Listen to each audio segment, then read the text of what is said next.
No. Bismillahirrahmanirrahim. Dear students, this is lecture number 20 of the course of algebraic topology, and in this course we continue our discussion of the applications of fundamental group. In particular, we will see the Borsuk-Ulam theorem in dimension 2 and the statement of the fundamental theorem of algebra. हम इन दोनों results की सिर्फ statements ही देख पाएंगे इस lecture में, और फर्क और स्टेटमेंट को और उनकी एप्लीकेशंस को एक्सप्लेन करेंगे। फर्दर नेक्स्ट अगले लेक्चर्स में हम इन दोनों को अलग अलग प्रूफ करेंगे और इनके अंदर प्रूफ में अलजेब्रिक टोपोलॉजी यूज करेंगे। फंडामेंटल ग्रुप को एज मेन टूल यूज करते हुए हम इसमें प्रूफ करेंगे। I am doctor Mubeen Munir and this is course code math 5127। हम फंडामेंटल ग्रुप को डिस्कस कर रहे हैं, उसकी इंपॉर्टेंट कॉन्सिक्वेंसेस को और एप्लीकेशंस को डिस्कस कर रहे हैं। साथ साथ हम कंप्यूट करना भी सीख रहे हैं फंडामेंटल ग्रुप को। ये दोनों ही रिजल्ट्स बहुत भारी रिजल्ट्स हैं, बहुत कंक्रीट और कॉम्प्रिहेंसिव रिजल्ट्स हैं, और इनके कॉन्सिक्वेंसेस, इनके रिजल्ट्स, इनकी एप्लीकेशंस भी बहुत बहुत फार रीचिंग हैं इनके। यानी बोर्सो-कूलम्ब थ्योरम इन डायमेंशन 2 क्या कहता है? For every continuous map f from S2 to R2, अगर हम कोई मैप f कंसीडर करें और ये मैप क्या हो, S2 से R2 पे मैप हो ये वाला f,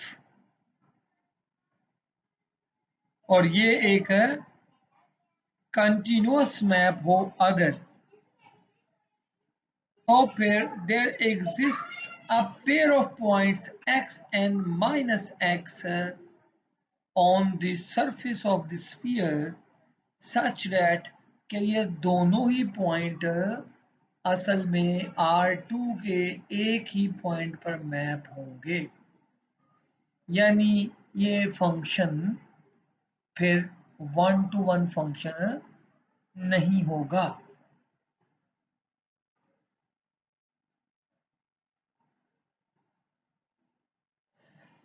इस थ्योरम को जरा अप्लाई करके देखें तो एक बहुत ही बड़ा कॉन्सिक्वेंस यहाँ आपको नजर आ रहा है कि आपकी जो सरफेस ऑफ द अर्थ है वो तो सफियर है। ये सफियर आपकी सरफेस ऑफ द अर्थ है, ये अर्थ है, और इस अर्थ की सरफेस के ऊपर ये जगह है जहां हम रह रहे हैं, यहाँ पे सरफेस ऑफ द अर्थ के ऊपर। तो अब अगर आप एक कंटिन्यूअस मैप कंसीडर करें सरफेस ऑफ द अर्थ के ऊपर, लाइक जैसा कि टेम्परेचर हो, हर पॉइंट पे कोई ना कोई टेम्परेचर होता है सरफेस ऑफ द अर्थ का, या हवा का प्रेशर होता है हर पॉइंट पे कोई ना कोई सरफेस ऑफ द अर्थ के ऊपर, तो ये कंटिन्यूअस मैप है। तो ये रिजल्ट कहता है कि दो एंटीपोडल पॉइंट होंगे। मुमकिन है वो पॉइंट एक यहाँ हो, एंटीपोडल का मतलब क्या है, अगर x यहाँ पे है तो दूसरा यहाँ पे होगा -x, और ये दो पॉइंट ऐसे होंगे जिनका टेम्परेचर या बैरोमेट्रिक प्रेशर, दोनों पॉइंट पर सेम होंगे।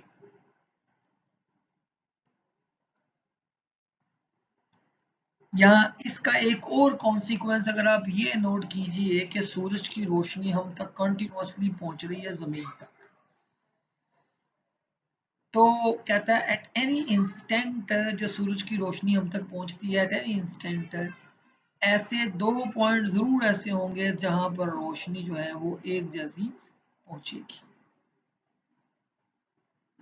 यानी इसका ये एक कॉन्सिक्वेंस है जो कितना बड़ा कॉन्सिक्वेंस है, इंपॉर्टेंट कॉन्सिक्वेंस है, जो ये बताता है कि हर वक्त सरफेस ऑफ द अर्थ के ऊपर, हर वक्त सरफेस ऑफ द अर्थ के ऊपर एटलीस्ट ऐसे 2 पॉइंट जरूर होंगे जिनका टेम्परेचर सेम होगा या जिनका प्रेशर सेम होगा। ये एक कॉन्सिक्वेंस है।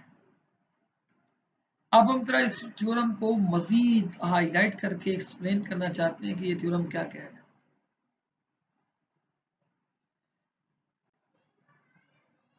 यहाँ हम स्टेटमेंट को फर्दर एक्सप्लेन करना चाहेंगे बोरुसोव-कूलम्ब थ्योरम इन डायमेंशन 2 में। तो वो क्या कह रहा है कि फर्ज कर लें कि आपके पास ये S2 है, ये S2 है हमारे पास,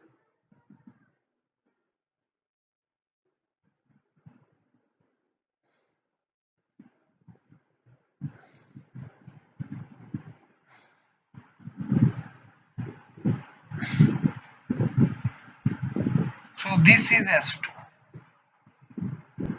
surface of the sphere, और ये हमारे पास प्लेन है R2, ये प्लेन है R2 हमारे पास, और यहां हमने कोई मैप F कंसीडर किया जो कि सरफेस ऑफ द अर्थ को R2 पे मैप कर रहा है।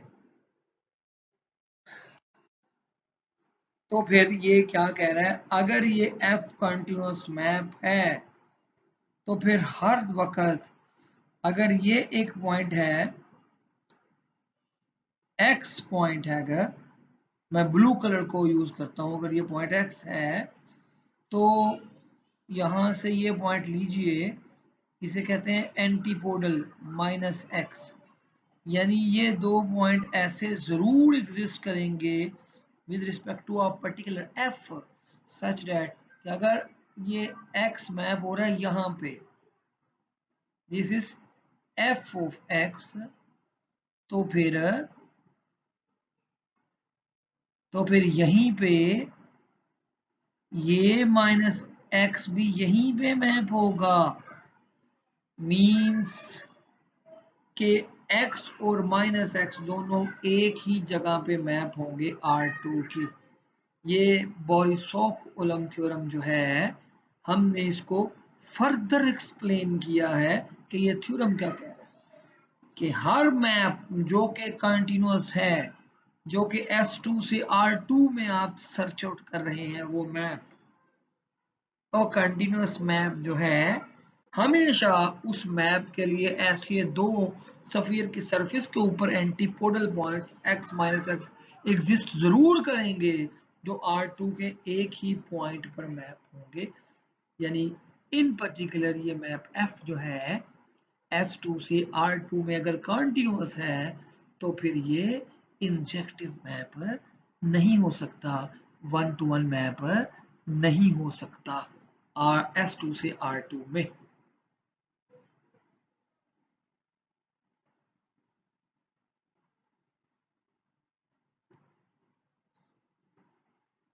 हम यहाँ बोरुसोव-कूलम्ब थ्योरम जो है उसके कॉन्सिक्वेंसेस भी देख रहे हैं और रिमार्क्स को भी फर्दर स्टडी कर रहे हैं। This theorem is also true for even higher dimensions, ये हायर डायमेंशन में भी ये थ्योरम ट्रू है, यानी Sn से Rn में भी ये थ्योरम ट्रू है। दिस थ्योरम, दूसरा एक इंपॉर्टेंट रिमार्क क्या कह रहा है, actually states that there does not exist a continuous 1 to 1 map from S2 to R2। ऐसा मैप आप S2 से R2 पे नहीं कंस्ट्रक्ट कर सकते जो कि कॉन्टिन्यूअस भी हो और 1 to 1 भी हो, क्योंकि बोरुसोव-कूलम्ब थ्योरम कहता है हर कंटीन्यूअस मैप जो है उसमें स्फीयर के 2 एंटीपोडल ऐसे डिफरेंट पॉइंट्स होंगे जो R2 की एक ही पॉइंट पर मैप होंगे, तो ये मैप फिर 1 1 नहीं रहेगा, इंजेक्टिव मैप नहीं रहेगा। इसका थर्ड कॉन्सिक्वेंसेस जो यहां से ये भी नोट किया जा सकता है कि एफ जो है, एफ के, हाँ, ये कह रहा है कि अगर हम कंसीडर करें कि ऐसा एक मैप एफ एग्जिस्ट करता है जो कि S2 से R2 में इंजेक्टिव है, फर्ज करें कॉन्टिन्यूस भी है, लेट करें कि ये मैप कॉन्टिन्यूस भी है, और लेट किया हमने कि ये मैप कॉन्टिन्यूस भी है और इंजेक्टिव भी है। ये मैप कॉन्टिन्यूस भी है प्लस इंजेक्टिव है। तो इंजेक्टिव होने का मतलब फिर ये है, दरअसल इंजेक्टिव होने का मतलब ये है कि एफ ऑफ S2 जो है वो क्या होगा, वो R2 की किसी ना किसी सब स्पेस के होम्योमॉर्फिक होगा, सम सब स्पेस ऑफ R2, सब स्पेस ऑफ R2।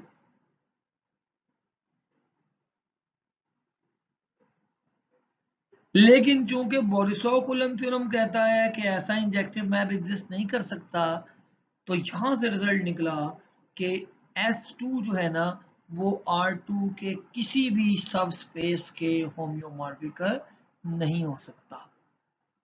वाह, this is very good result कि S2 जो है, स्फीयर जो है, वो R2 या R2 की किसी सब स्पेस के होम्योमॉर्फिक नहीं हो सकता, क्योंकि अगर वो होम्योमॉर्फिक हो गया तो इसका मतलब ये है कि एक होम्योमॉर्फिज्म एग्जिस्ट करेगी जो S2 से चलेगी, R2 की उस सबस्पेस में जाएगी, और बोरिस-सॉकुलम थ्योरम क्या कहता है कि अगर वो होम्योमॉर्फिक है, होम्योमॉर्फिज्म है, तो वो इंजेक्टिव भी होगा, वन वन भी होगा। लेकिन बोरिस-सॉकुलम थ्योरम कहता है कि ऐसे दो पॉइंट तो जरूर एग्जिस्ट करेंगे स्फीयर की सरफेस पे जो R2 की सेम पॉइंट पे मैप होंगे। इसका मतलब ये कंट्राडिक्शन आ गई। तो यहाँ से एक थर्ड कॉन्सिक्वेंस, जो बहुत बड़ा कॉन्सिक्वेंस हम इंप्लाई कर सकते हैं, वो ये है कि S2 से R2, S2 जो है वो R2 की किसी भी सब स्पेस के होम्योमॉर्फिक नहीं हो सकता। This is great great consequence.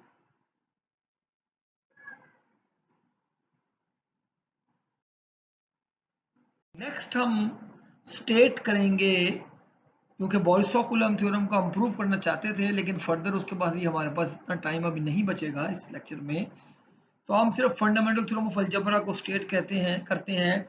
ये कॉम्प्लेक्स एनालिसिस का एक एसेंशियल पार्ट है। क्या कह रहा है कि अगर हमारे पास कोई P of Z कोई नॉन कांस्टेंट कॉम्प्लेक्स पोलिनोमियल है, polynomial with coefficient in C है, then P of Z has a root in C।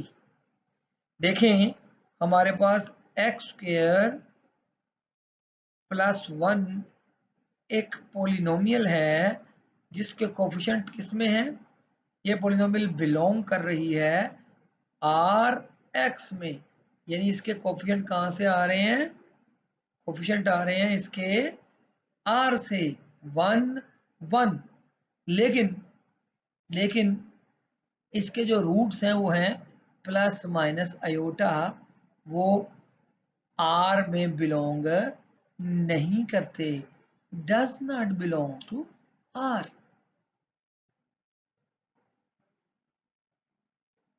इसका मतलब ये हुआ कि जरूरी नहीं कि आर के अंदर कोफिशिएंट हो तो रूट भी आर के अंदर आ जाए पोलिनोमियल का। लेकिन फंडामेंटल थ्योरम ऑफ अलजेब्रा क्या कह रहा है कि अगर आपके पास एक पोलिनोमियल है जिसके कोफिशिएंट कॉम्प्लेक्स यानी सी में है, तो फिर सी के अंदर उसका एक रूट जरूर आएगा।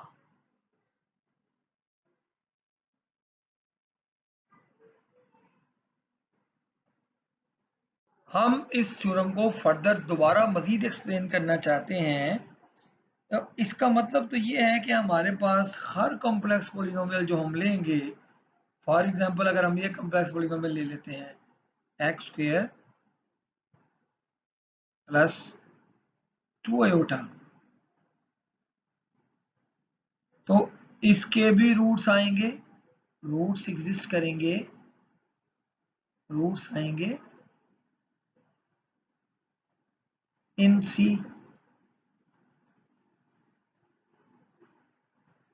इनफैक्ट ये थ्योरम उससे भी स्ट्रॉन्गर वर्जन को हाईलाइट कर रहा है।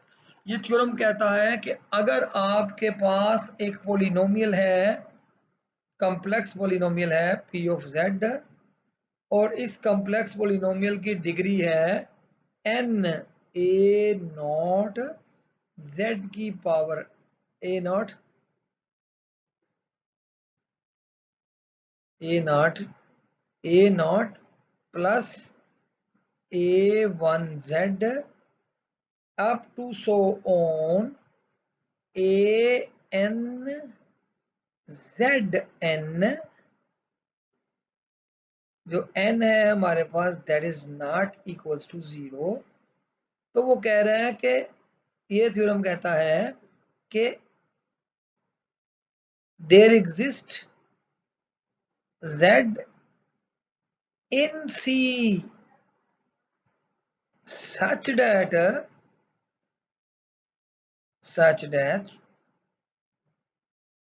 कि जी आपका p of there exist z naught ले लें, p of z naught is equals to 0।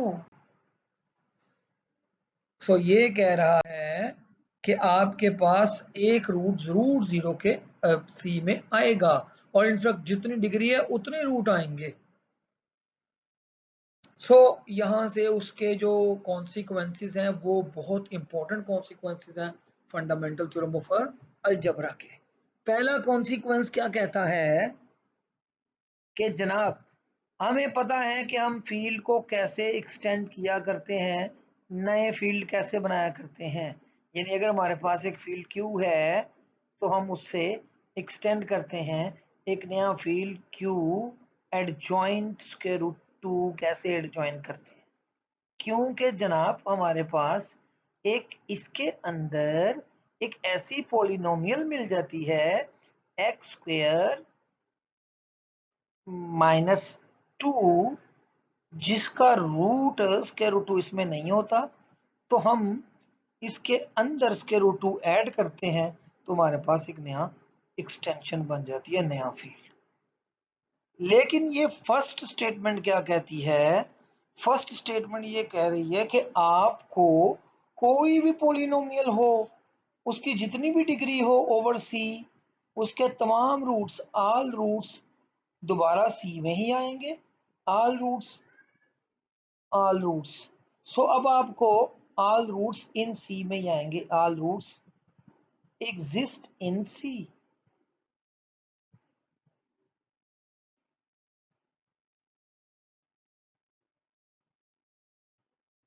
In C.